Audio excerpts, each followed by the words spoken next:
Hi friends, welcome to new video. Former U.S. President Jimmy Carter will begin hospice care at his home in Georgia, according to a statement from the Carter Center on Saturday. After a brief hospital stay, former U.S. President Jimmy Carter decided today to spend the rest of his time at home with his family and receive hospice care rather than additional medical intervention. He is supported by his family and his medical team. Has full support, the statement said. Jason Carter, a one-time Democratic state senator in Georgia and grandson of the former president, said he visited his grandparents on Friday and that they are at peace and, as always, their home is full of love.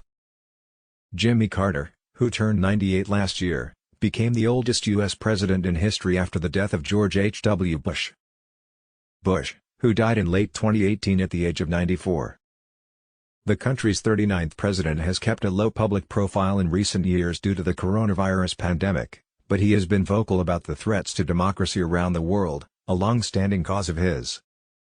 Carter beat brain cancer in 2015 but suffered a series of health scares in 2019, resulting in surgery to relieve pressure on his brain. His health problems forced him to abandon a decades-old tradition of teaching Sunday school at Maranatha Baptist Church in his hometown of Plains, Georgia. My name is Matthew and you are watching 72 Info TV, so subscribe to our channel for more info videos before we discuss this news. A peanut farmer and U.S. Navy lieutenant before entering politics, Carter, a Democrat, eventually served a term as governor of Georgia from 1977 to 1981 and as President of the United States. The former president is widely respected for his support of human rights.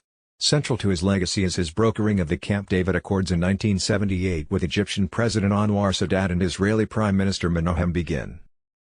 In the years following his presidency, Carter, along with his wife Rosalind, founded the Carter Center in hopes of advancing world peace and health.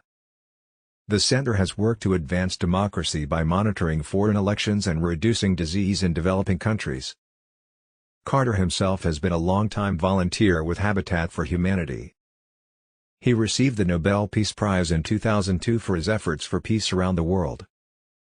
President Joe Biden, a fellow Democrat and longtime Carter admirer, has been advised of the former president's declining health and his decision to seek hospice care, an official told CNN.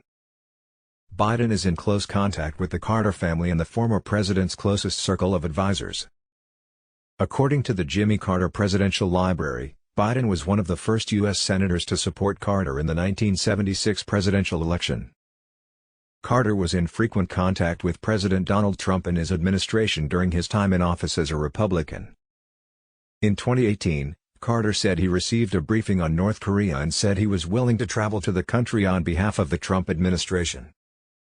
He also wrote a letter to Trump on U.S.-China trade relations and spoke to him on the phone in April 2019.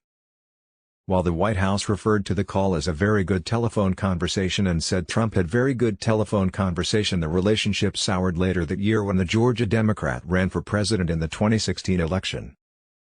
I called for a full investigation into Russian interference. And suggested that it would show that Trump did not win the 2016 election. Carter later issued a warning about Trump's decision to freeze funding to the World Health Organization amid the COVID-19 pandemic. Thanks for watching our videos.